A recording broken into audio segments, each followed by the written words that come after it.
Bismillahirrahmanirrahim. Assalamualaikum warahmatullahi wabarakatuh. Nama saya Selamat Hadi Purnomo dari kelas B25 dengan NIM 23811300974 akan mereview KUSP di sekolah MA Al Mubarok tahun pelajaran 2023 dan 2024. Saya mereview KTSP, kalau di sini KTSP ya, yang tahun kemarin, karena yang tahun sekarang belum jadi. Baik, akan saya bacakan review saya. Pertama, pendahuluan. Dalam upaya mencapai tujuan pendidikan yang sesuai dengan kebutuhan siswa dan perkembangan zaman, Sekolah MA Al Mubarok Gilimanuk telah menyusun kurikulum operasional satuan pendidikan atau jika di sini bukan KUSP, kurikulum tingkat satuan pendidikan atau KTSP, sebagai pedoman utama dalam proses pembelajaran.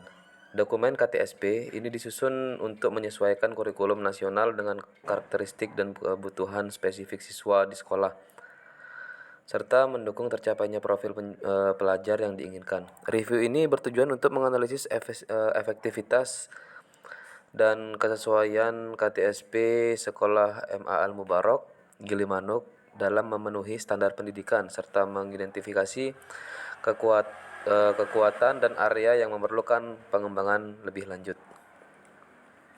Untuk selanjutnya, review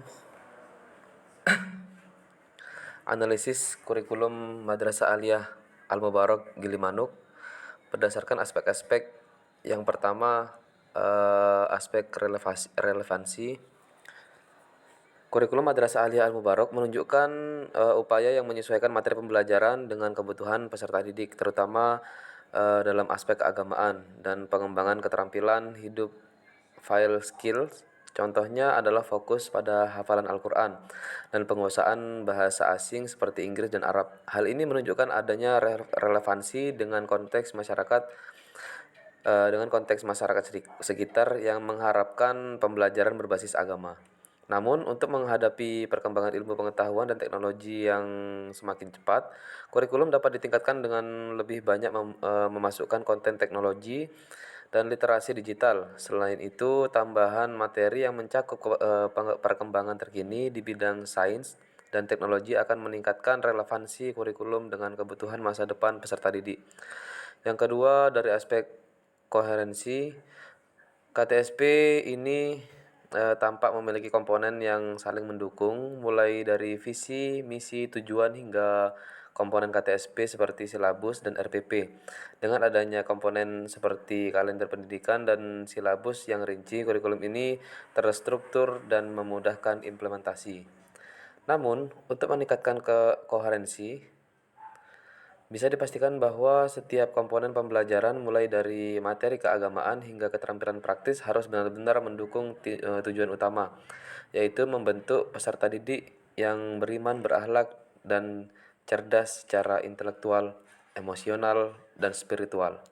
Misalnya, keterkaitan antara materi pembelajaran dengan kegiatan ekstrakurikuler bisa ditingkatkan untuk menciptakan harmoni antara pengetahuan yang diajarkan di kelas dan pengalaman praktis siswa. Nomor 3, fleksibilitas.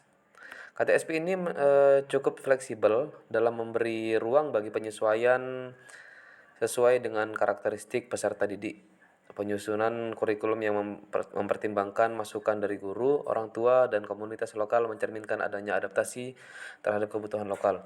Meski begitu, fleksibilitas ini dapat diperkuat dengan memberikan lebih banyak opsi pembelajaran yang beragam, terutama dalam metode pengajaran, sehingga bisa diadaptasi lebih baik bagi peserta didik dengan kebutuhan atau gaya belajar yang berbeda.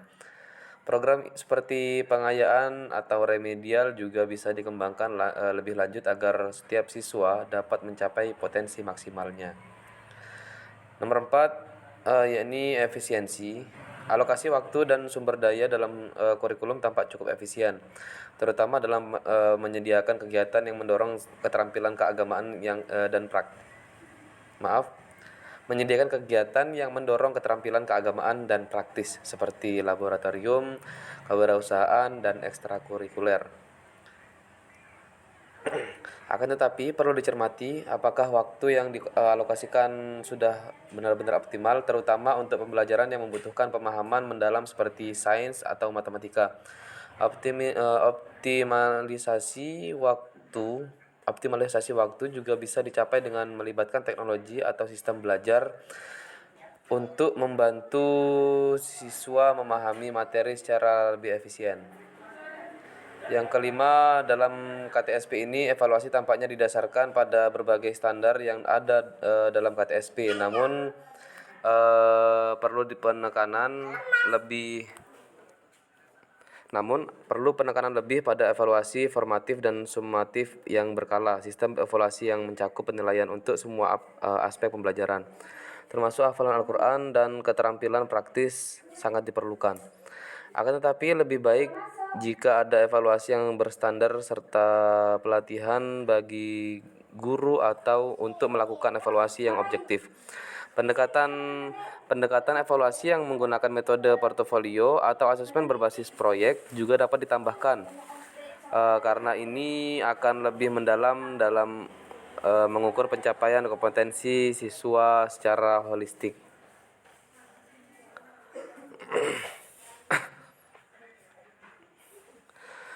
Lanjut, jadi kesimpulannya, kurikulum Madrasah Aliyah Al-Mubarak telah dirancang dengan mempertimbangkan relevansi, kebutuhan peserta didik, dan perkembangan masyarakat setempat, khususnya dalam aspek keagamaan dan keterampilan hidup. Kurikulum ini memiliki koherensi yang baik dengan komponen-komponen yang saling mendukung untuk mencapai visi dan misi sekolah. Fleksibilitas kurikulum cukup memadai untuk disesuaikan dengan karakteristik peserta didik, walaupun masih bisa diperluas lagi untuk menghadapi perbedaan gaya belajar. Dari segi efisiensi, penggunaan waktu dan sumber daya cukup optimal, namun bisa ditingkatkan lebih lanjut untuk mata pelajaran sains dan matematika. Evaluasi pembelajaran sudah terstruktur, tetapi perlu pendekatan yang lebih. Baik, itu saja yang bisa saya jelaskan. Dari saya mohon maaf jika ada tutur kata yang tidak berkenan atau salah dalam pengucapan. Saya akhiri. Assalamualaikum warahmatullahi wabarakatuh.